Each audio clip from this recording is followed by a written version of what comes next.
De nombreux pays demandent aujourd'hui à l'EASA, c'est Tecnam, Franck Louty, qui est le responsable Tecnam, qui dit de nombreux pays demandent aujourd'hui à l'EASA l'annexe 2, dans laquelle l'ULM évolue, à ce que la max soit relevée à 560 kg. Puisque pour l'EASA, tout ce qui évolue au-dessous de 600 de masse au max au décollage ne sont pas de leurs compétences. Alors bon, le problème c'est que la phrase déjà elle est fausse.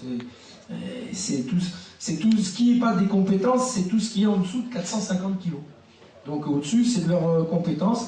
C'est vrai qu'il y a des gens qui demandent, on revient à un débat d'il y a 10 ans, où moi j'ai pas de religion pour les 450 kg. Moi, si on veut un ULM à 600 kg, ça me dérange pas. Sauf que, à chaque fois, la réponse a toujours été, commission, parlement, des GAC françaises, si vous voulez du 600 kg, ok, mais vous aurez une réglementation à 600 kg. Le problème a toujours été celui-là.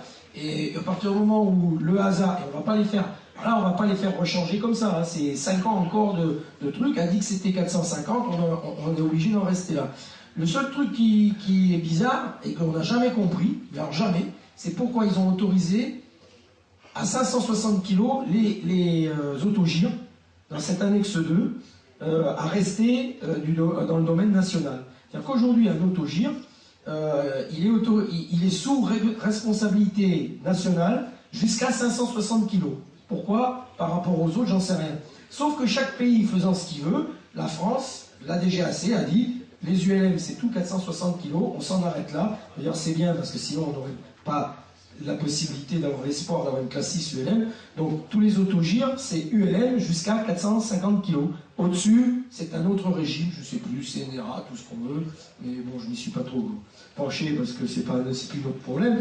Il faut savoir que, bon, de toute façon, alors, quelle est la position de la FFPUM à ce sujet? Ce qui permettrait aux constructeurs, notamment de multi-axes, de pouvoir économiquement proposer de tels appareils qui seraient alors certainement des dérivés d'appareils certifiés et donc proposeraient naturellement des caractéristiques, notamment en termes de sécurité, supérieures à celles que nous connaissons aujourd'hui.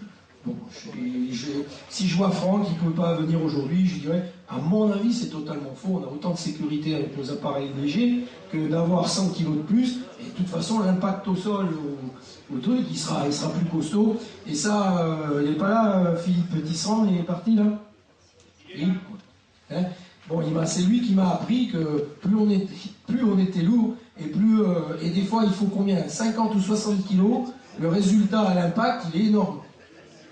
Voilà. Et c'est d'ailleurs un des arguments qui fait que on a toujours...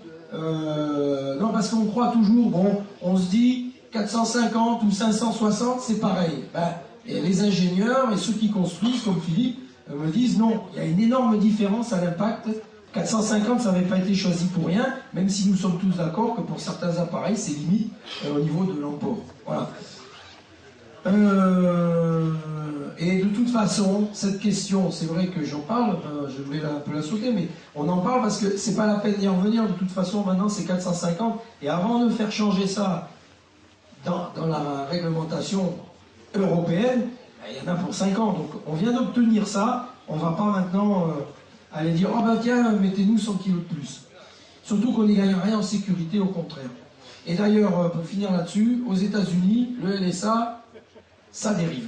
Voilà, ça commence à dériver. De toute façon, ils pèsent tous entre 100 et 150 kg de plus que les ULM. Déjà à vide, à vide.